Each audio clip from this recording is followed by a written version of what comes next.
32장. 32장은 여호와의 어려운 나라, 주님의 어려운 나라, 신령한 주님의 나라에 대한 예언입니다. 우리가 오늘 서론 부분을 생각하고 본론으로 들어가기를 원합니다. 자, 32장은 이사야서의 핵심 단어들, 여호와의 날 생각나시죠? 여호와의 날, 남은 자, 임마누엘.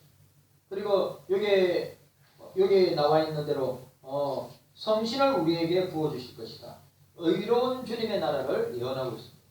이사야는 750년 전에, 예수님 탄생하기 전 750년 전에 40년 동안 예언 활동을 하였던 사람입니다. 우리가 꼭 기억해야 될 게 있어요. 40년 동안 예언했는데, 예언 활동을 하는데 하나님께로 돌아온 사람은 아무도 없습니다. 40년 동안, 이사야는 40년 동안 홀로 광야와 같은 예루살렘 거리를 뛰어다니면서 하나님의 심판이 임할 것이다. 너희들이 망할 것이다. 너희들이 바벨론에게 망할 것이다. 예언하는데 아무도 왕들이나 방백들이나 이스라엘 백성들이 그 말을 듣지 않겠습니다. 이사야는 사역의 열매가 없었습니다. 40년 동안에 외쳤지만 아무도 듣지 않았습니다. 그런데 그 이사야의 사역이 실패했고, 그리고 이사야는 어떻게 죽었느냐? 이사야는 이 통나무에 이사야를 집어서 톱으로 썰어서 죽었다고 전하고 있습니다.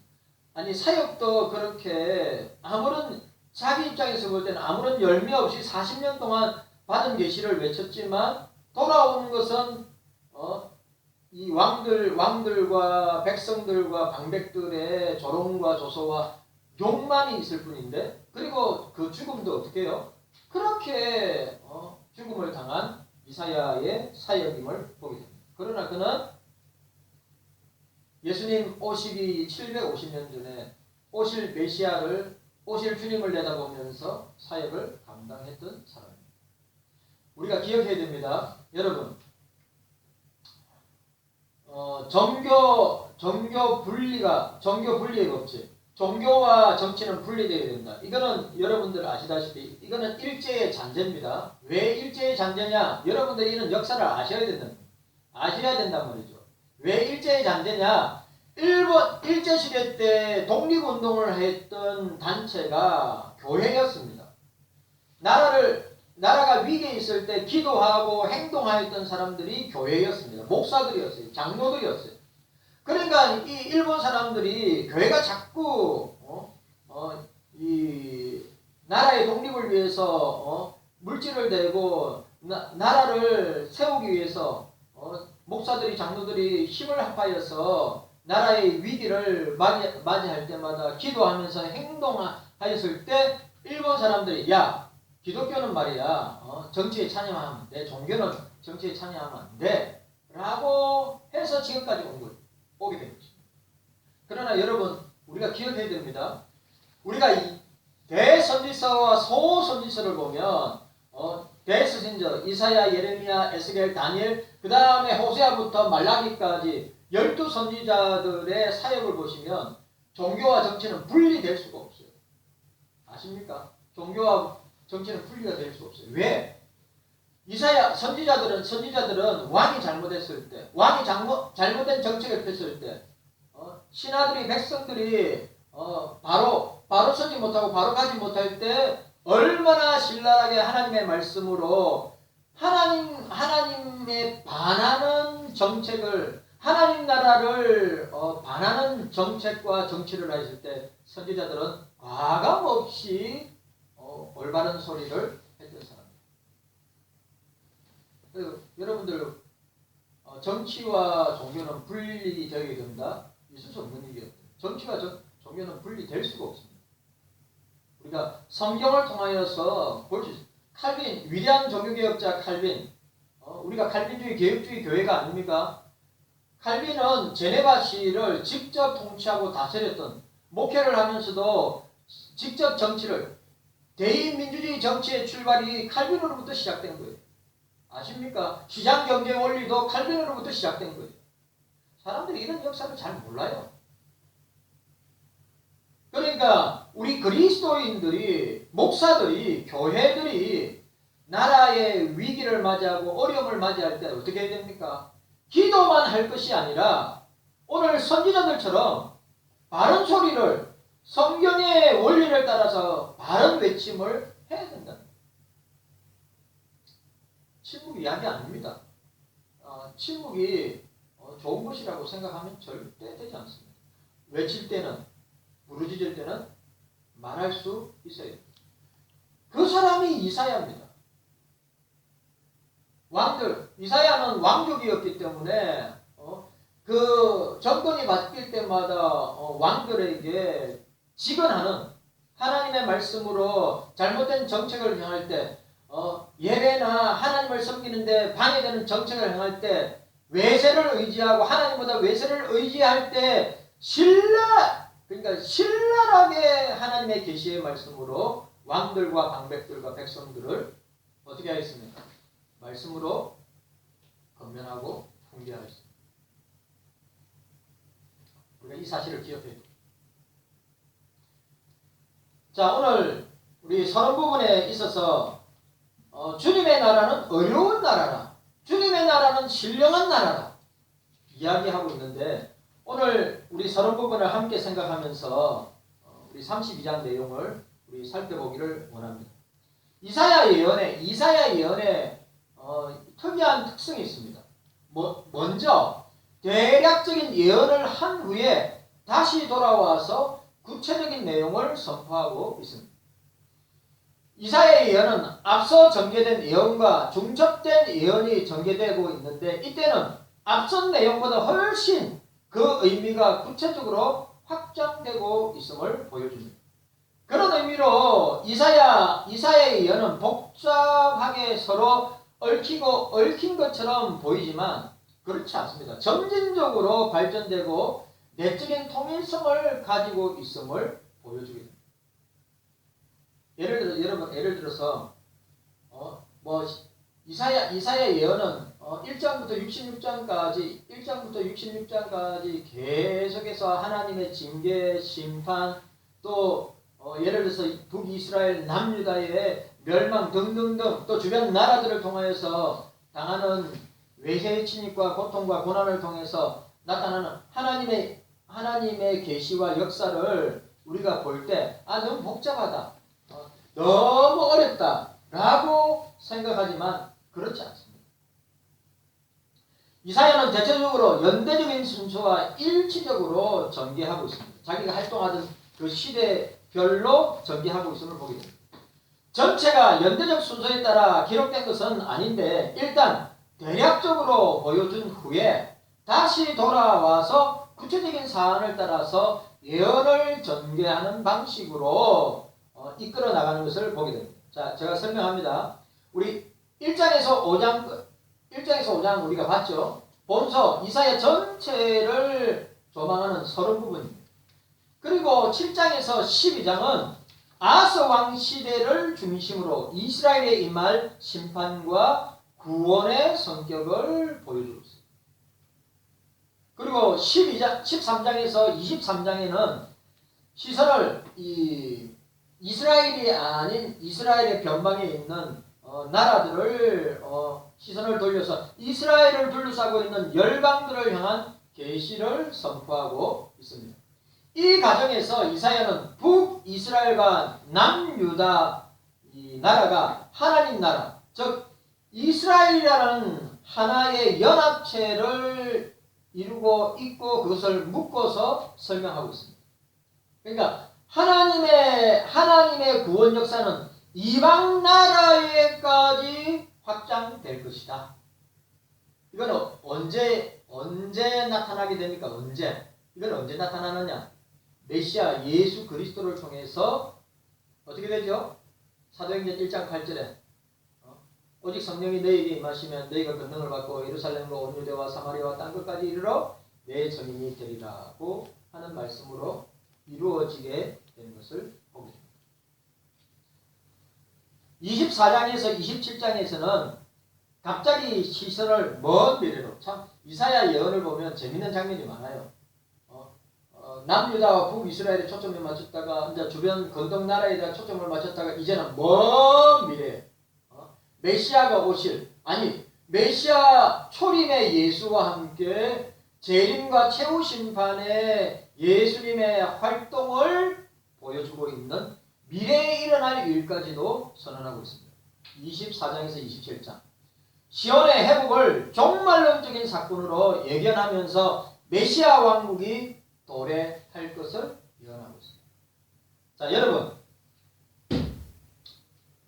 지금 우리가 당하는 이 일어나고 있는 현상들, 일어나고 있는 문제들, 국가적인 문제, 교회적인 문제, 그리고 가정적인 문제, 자녀의 문제, 우리 개인적인 모든 문제가 변화되고 새로워지고 완전하게 성취되고 이루어지는 것은 누구를 통해서 이루어집니까? 그리스도의 재림을 통해서.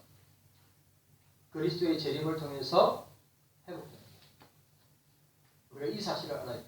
그런데 이사야는 그 사실을 그리스도의 초림과 예수 그리스도의 재림과 최후 심판까지도 내다보면서 오늘 이 시대를 살아가고 있는 21세기를 살아가고 있는 저와 여러분들에게 오늘 메시아 도래를 통하여서 우리에게 소망을 주고 있음을 봅니다.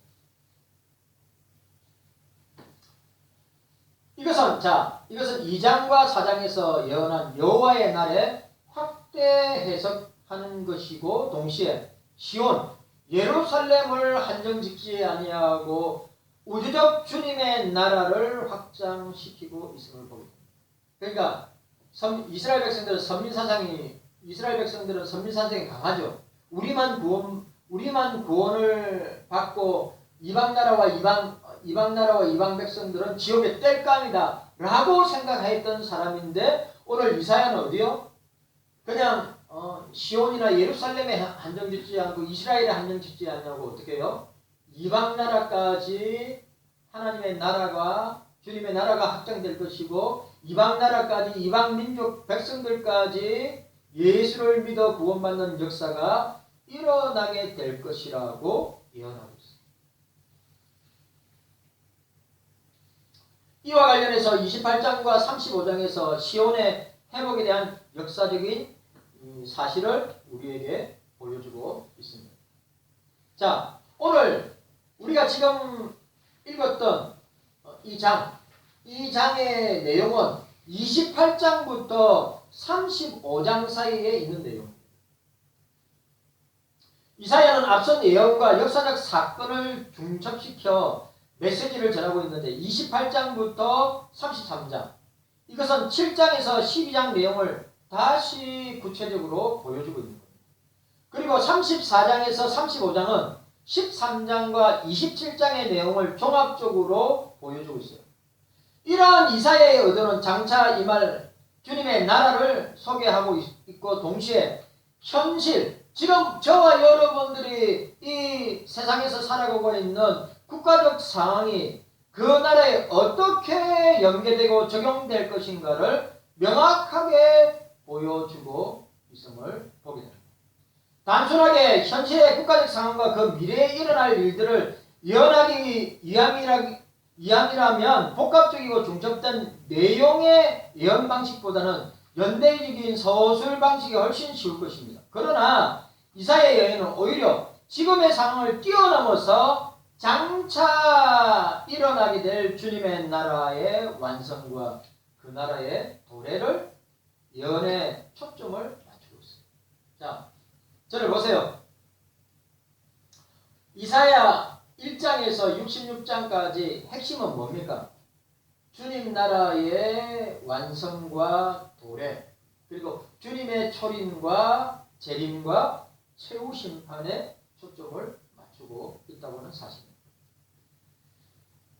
이러한 이유로서 28장, 29장에서 아수르의 사마리아 진입과 연관시켜 예루살렘의 배역한 모습을 보여주고 있는 30장, 32장에서는 아수르의 예루살렘 침공과 연관시켜 애굽을 의지하는 남유다를 책망하고 하나님의 구원이 어떻게 성취될 것인가를 보여주고 있습니다. 이 과정에서 앗수르는 하나님 나라를 대적하는 가장 큰 원수로 상징하고 있습니다. 자, 여러분, 오늘 지금 이 시대에 교회를 대적하는 가장 큰 원수는 사단마귀 원수마귀죠. 또 사회주의, 공산주의가 하나님의 교회와 그리스도인들을 공격하는 최고의 원수임을 우리는 알아야 합니다.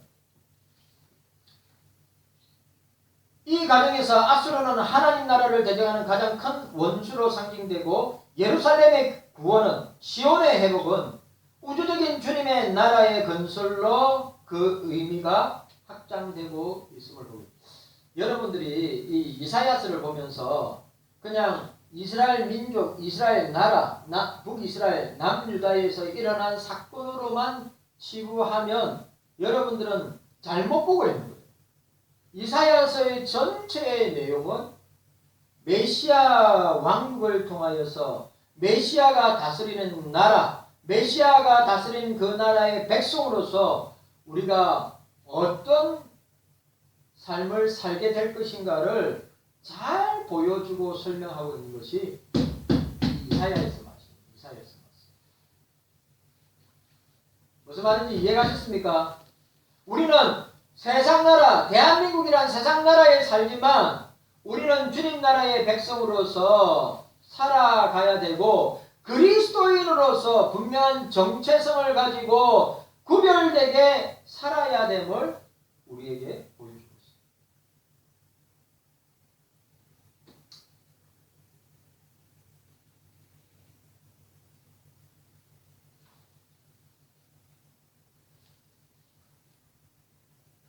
32장에 들어와서 32장에 들어와서 메시아 시대에 나타날 기이한 현상으로, 메시아 시대에 주님이 오시는 그 시대에 일어나는 현상으로 뭘 설명하고 있습니까? 성신이 충만하게 부어질 것이다.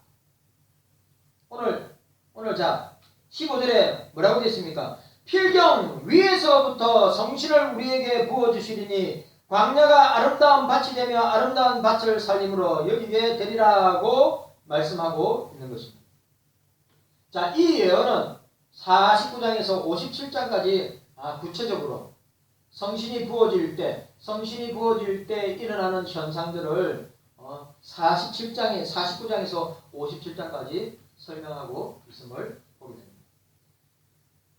오늘 이사야는 여호와를 향한 진정한 회개와 그 결과들에 대한 묘사를 이 31장에서 하고, 그리고 32장은 여호와의 통치가 하나님의 의로운 나라를 통하여서 이루어질 것이라는 소망찬 내용을 적극적으로 묘사하고 있습니다. 앞에서는 32장 앞에 31장은 하나님의 심판과 여러가지 징계를 통하여서 묘사하고 있고, 그리고 그 징계와 심판이 진정한 회개가 따라오지 않는다면 반드시 심판하여서 멸망하게 될 것을 선언하고 있습니다. 그래서 오늘 이사야서는 참된 회개를 통하여서 어떻게 그 회개의 결과가 따라올 것인가를 31장에 설명하고, 32장에서는 주님이 통치하는 나라, 주님이 다스리는 어려운 나라를 우리에게 보여주면서 소망을 주고 있다는 사실입니다. 이러한 주님의 나라를 소개함으로써 본장은 여호와의 나라를 다스릴 왕의 행사를 묘사하고 있습니다. 전반부 1절에서 8절까지. 두 번째, 당시 이스라엘 백성들이 윤리적인 상태를 지적하고 있는 중반부 9절에서 14절까지. 그 다음 세 번째, 성신으로 임하는 주님의 나라의 모습을 묘사하고 있는 후반부 15절에서 20절까지 구성하고 있습니다. 그런데 오늘 32장에서 제시된 키워드의 단어가 있어요. 키워드의 단어가 뭡니까? 여러분, 우리 오늘 32장에서 읽은 단어, 두 가지 단어, 아주 중요한 단어가 있어요. 두 가지 중요한 단어 있어요. 한 가지 뭐죠? 자, 이야기해 보세요. 이야기해 보세요. 32장에서 아주 중요한 단어. 32장에서 중요한 단어. 32장 전체에서 중요한 단어 두 가지가 있어요. 뭐죠? 이야기해 보세요. 32장에서.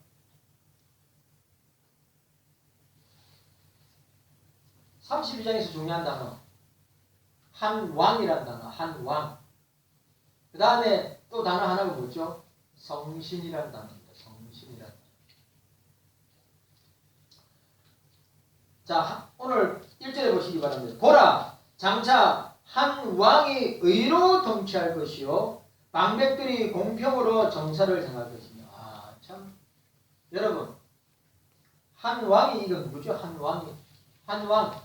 자, 세상 지금 보세요. 세상 왕들, 세상의 대통령들 보세요. 어려운 통치를 하고 있느냐? 그리고 그 방백들은 공평으로 정사를 보고 있느냐? 어떻습니까? 오늘 이 본문을 적용해 볼 때 세상의 임금들이나 세상의 왕들이나 세상의 통치자들, 세상의 대통령들 보시면 의로 통치하느냐? 그리고 그와 함께 방백들은 정치인들이 공평으로 정사를 행하고 있는가? 반대되죠. 그런데 오늘 이사야 32장 1절에 나와 있는 한 왕은 뭐라고 했습니까? 의로 통치할 것이고 그 의로 통치하는 그 밑에 방백들은 그 한 왕의 정치인들은 어떻게 공평으로 정사를 행할 것이다. 뭐죠? 메시아 왕국의 모습을 보여주고 메시아 왕국의 통치를 보여주고 있습니다. 메시아 나라의 모습을 보여주고 있습니다. 그러면서 뭐라고 있어요? 또 그 사람은 바로 그 한 왕입니다. 그 사람은 광풍을 피하는 곳, 폭우를 가리우는 곳 같을 것이며 마른 땅에 시냇물 같을 것이며 곤비한 땅에 큰 바위 그늘 같으리라. 누굴까요? 이 한 왕은 예수님 자신입니다. 예수님이 그런 분이에요. 예수님이 다스리는, 예수님이 통치하는 주님의 나라는 의로 통치하는 나라. 또 그 백성들을 공평으로 통치하는 나라. 세상의 강풍을 피할 수 있고 세상의 폭우를 피할 수 있고 마른 땅에 시냇물 같을 것이고 곤비한 땅에 큰 바위에 그늘이 될 것이다. 세상에 그런 사람 누가 있어요?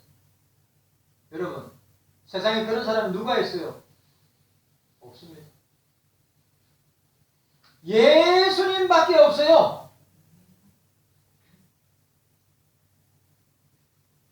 그래서 예수님이 빨리 재림하셔서 우리를 당신의 나라로 그리고 최후 심판을 통하여서 천국 백성과 지옥 백성으로 갈라지는 이런 놀라운 역사가 속히 임해질 것을 우리는 간절히 소망하고 기도해야 하는 것입니다. 네, 우리의 현실이 너무 지금 우리가 처해 있는 현실이 상황이 그런 주님의 재림을 간절하게 대망할 수밖에 없는 상황이기 때문입니다. 자, 한 왕에 대해서 주석가들은 되게 논란이 많습니다. 거기에 대해서. 그래, 역사적으로 이사야 입장에서 볼 때 역사적 상황을 볼 때 이 한 왕은 누구냐? 이스라엘 역사가 남유다 역사 가운데 가장 위대한 왕 중에 한 사람이 누구죠? 남유다. 그러니까 뭐 다윗 말고 솔로몬 말고 북이스라엘 제껴놓고 남유다 가운데 가장 위대한 종교개혁의 왕으로 가장 위대한 왕은 누굴까요? 히스기야 왕으로 보는 입장입니다. 이 한 왕을 히스기야 왕으로 보는 입장입니다. 또 두 번째, 내용의 완전성을 고려하여 장차 오실 예수 그리스도를 예표하는 것으로 보는 견해입니다. 특별히 이 문제는 중대한 신학적인 문제를 보여주고 있는데, 만약 첫 번째 견해를 취한다면 여기서 말하는 그 나라는 히스기야가 통치하는 시대에 이스라엘에 국한됩니다. 반면에 두 번째 견해를 취하게 되면 예수 그리스도를 통해서 이루어지는 종말론적인 주님의 나라를 예표하는 것으로 보여주고 있습니다. 그러면 오늘 여기 한 왕은 어떻습니까? 1번과 2번을 동시에 포함하고 있다고 하는 거죠. 그러면 히스기야는 어떻게 되죠? 히스기야 왕은 예수님의 예표론적인 인물이 됩니다.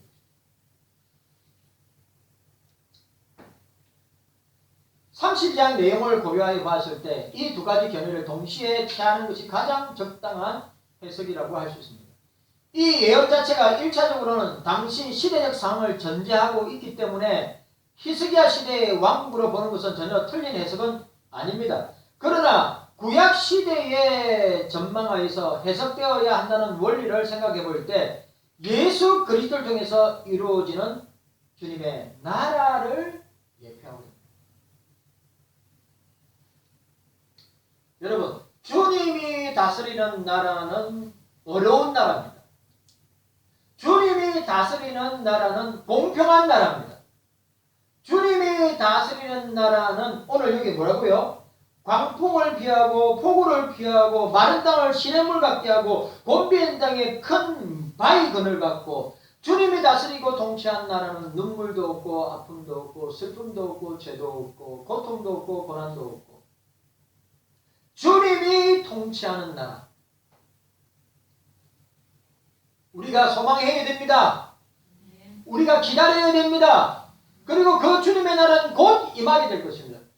중요한 말, 주님의 나라는 not yet, 아주 중요한 신학적 용어, not yet. 주님의 나라는 이미 임하였지만 완성되지 아니하는 나라. 그 완성되는 나라는 주님의 재림을 통하여서 완전하게 완성될 것이고, 우리의 구원도 어떻게 해요? 주님이 재림하실 때 완전한 구원의 완성이 이루어지게 될 것을 보여주고 있습니다. 지금 우리는 어떻게 해요? 성화의 삶을 살아가는, 성화의 가정을 걸어가는 삶을 살아가고 있는 영화의 천국에 들어가기 전까지의 성화의 삶을 통하여서 우리의 구원을, 우리는 구원받았지만 완전한 구원의 완성을 통하여서 나아가고 있다고 하는 사실을 기억해야 됩니다.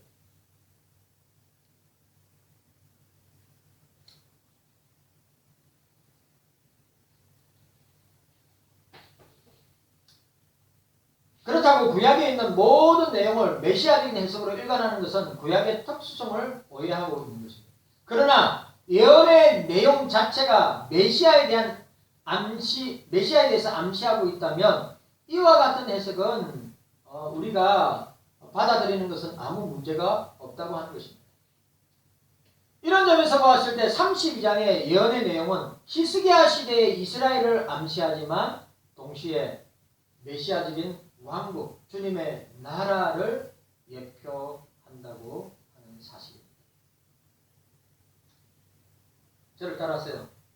저를 따라하세요. 주 예수여, 따라합시다. 주 예수여, 주 예수여, 속히 오시옵소서. 속히 오시옵소서. 아멘 하셔야지. 아멘. 주 예수여, 속히 오시옵소서.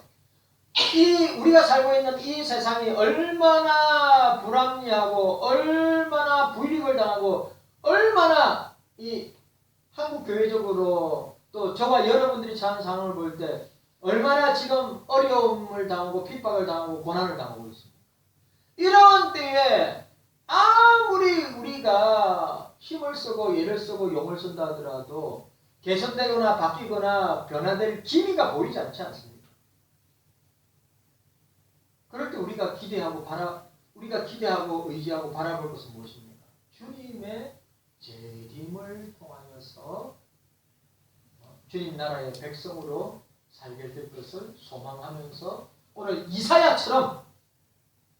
이사야는 메시아 왕국의 도래를 기대하면서 주 예수여, 이사야가 주 예수여, 당신의 나라가 속히 임하기를 원합니다. 이사야가 처한 나라는 이사야가 활동하던 그 시대는 그 상황은 우리와 별반 차이 나지 않는 얼마나 현실적으로 상황적으로 어려운 상황 가운데 예언 활동을 하고 그 예언 활동을 선포하다가 이사야가 당한 고난과 핍박은 이루 말할 수 없음에도 불구하고 그는 여전히 하나님의 주님의 계시를 받아서 이 시대를 향하여 그 당시 통치하던 왕들과 방백들과 백성들과 나라들을 향하여서 선포한 내용이 주님의 나라가 곧 임하게 될 것이다. 메시아가 곧 임하게 될 것이다. 임마누엘, 이사야 7장에 나오는 대로 아들 낳으니 그 이름을 임마누엘이라 하라. 임마누엘 되신 예수님께서 재림하실 것이다. 임마누엘 되신 예수님이 당신의 나라를 가지고 이 시대적인 상황과 이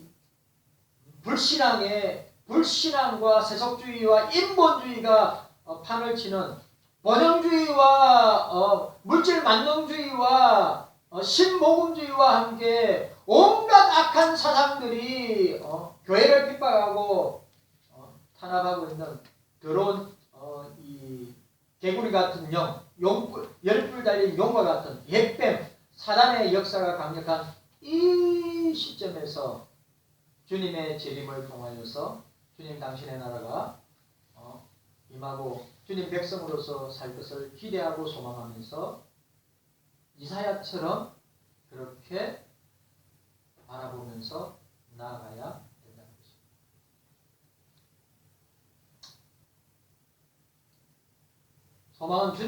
소망은 주님께 소망을 드려야 됩니다. 소망은 주님의 나라에 소망을 둬야 됩니다. 세상 나라는 체질에 타서 말려서 불에 다 사라지게 될 것이라고 히브리서 기자가 말하지 않겠습니까? 우리가 이 사실을 기억하고 제발 여러분 지금 눈앞에 벌어지고 있는 현실 앞에 그냥 자포자기하고 그냥 낭망하고 포기하는 것이 아니라 주님의 나라가 임하는 것을 내다보고 그리고 주님께서 다시 재림하셔서 예수 안 믿는 모든 악한 세력들은 주님이 다 지옥으로 던지게 될 것이고 주님의 교회와 주님의 신부인 교회와 주의 백성들은 구원하셔서 당신의 나라인 천국으로 우리를 인도하셔서 영원히 함께 살 것을 이사야는 내다보면서 위로와 소망 가운데 그 당시에 처절할 정도로 이사야는 고난과 핍박을 당하는 가운데서도 소망을 가지면서